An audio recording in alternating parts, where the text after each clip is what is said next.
ঘুরে ঘুরে আজকে আপনাদেরকে দেখিয়ে দিব কি কি ফল বাগানে আছে। তো এই যে প্রথমে যে দেখালাম সেটা হচ্ছে ধুন্দুল। এই ধুন্দুলটা বীজ করার জন্য রাখা হয়েছে। আর এখানে কমলা, দেখেন কতগুলো কমলা গাছে ধরেছে। তো আরও কিছু ফল আছে, আপনাদেরকে ঘুরে ঘুরে দেখিয়ে দিচ্ছি। এখানে মালটা ধরেছে, বেশ কয়েকটি মালটা হয়েছে।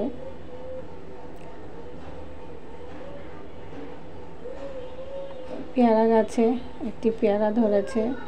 তো আরও এখানে দেখেন উপরে লতা জাতীয় ফুলের গাছে এখনও ফুল আসেনি। তো এর পাশে আছে তেঁতুল গাছ, আছে আম গাছ, এটা হচ্ছে করঞ্চা ফলের গাছ, পেকে কালো হয়ে আছে। তো এখানে ফুলের গাছও আছে মাঝে মাঝে।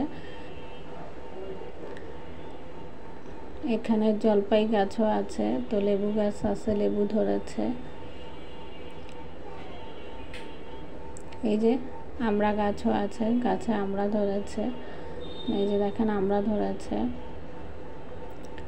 আর এখানে আছে মরিচ গাছ, মরিচ গাছে মরিচ হয়েছে অনেক। আর নিচে পাকা মরিচও আছে। এই ফুলটা দেখতে খুবই সুন্দর লাগছে, অথচ ফুলটার নাম জানি না। তো এখন এখানে বেগুন গাছে বেগুনও ধরেছে।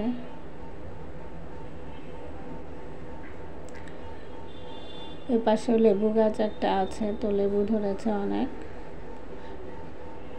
আপনাদের সাথে ঘুরে ঘুরে বাগানের ফল দেখিয়ে শেয়ার করে দিলাম। আর এদিকে দেখেন অনেক মাশাআল্লাহ অনেক সুন্দর ডালিম ধরেছে।